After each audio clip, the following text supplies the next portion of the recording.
Hello, and welcome to the Art of Being Self-ish. I'm Dr. Sims, a licensed psychologist, and on this channel, we discuss ways that you can take care of yourself or be self-ish so that you feel nourished and filled enough to take care of others. Now, while we will be discussing topics related to mental health on this channel, this is not a substitute for therapy. So before we get started, I just wanted to make a very special announcement for those of you that don't know. The Art of Being Self-ish has expanded to a podcast. And when I say expanded, I mean that there is a completely different or a deeper level of content on the podcast that I don't really have time to go into on the YouTube videos. And so if you're loving the YouTube channel, if you've been following for the last 6 months, definitely head over to Apple Podcasts, Spotify, or Google Play. Download those apps and search for the Art of Being Self-ish. Don't forget the dash in between self and ish, and it'll pop up, and I definitely hope that you all will continue on this journey with me. Also, just in case you're wanting more updates about what's happening, any kind of inspirational quotes throughout the week, definitely be sure to follow me on social media. I can be found on Instagram and Twitter at b_self_ish, and on Facebook at the Art of Being Self-ish.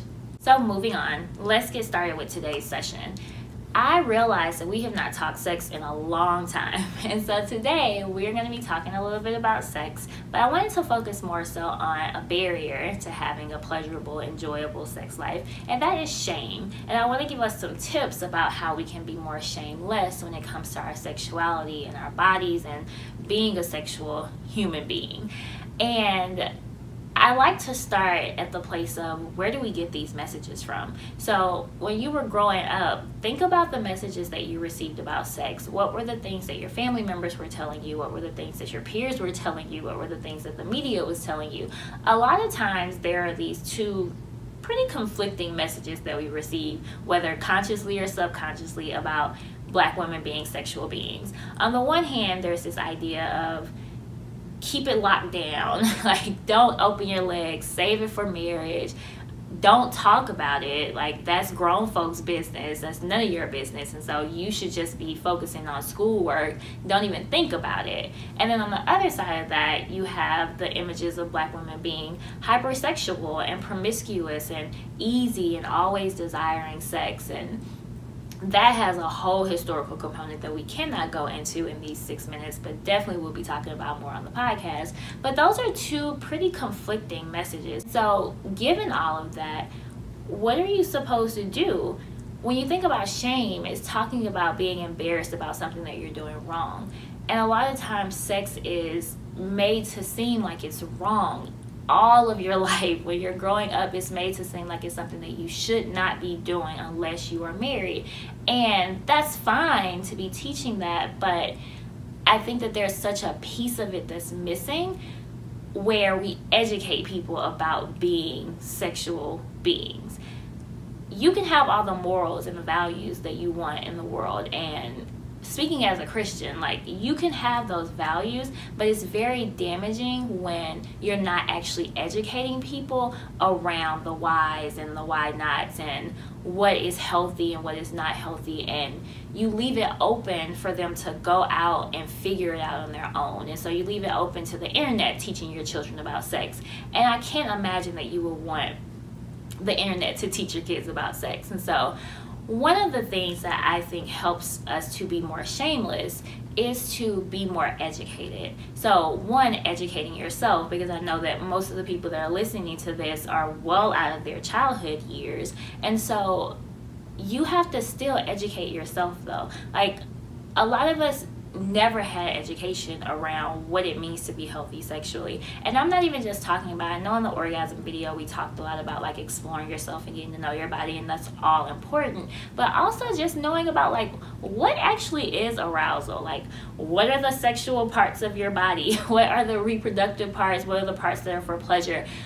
Be knowledgeable about those things, and what are the negative impacts of sex. Like STIs and AIDS, and like being aware in pregnancy, like how do you get pregnant, right? And so you want to be educated and know those things, and then once you're educated and knowledgeable about those things, you can pass that information on to children in an age appropriate way. There are age appropriate ways to talk to children about having sex and about being sexual beings, rather than saying babies come from the stork. Another thing is also trying to unlearn the negative messages that we've received. A lot of times we're still operating under that idea.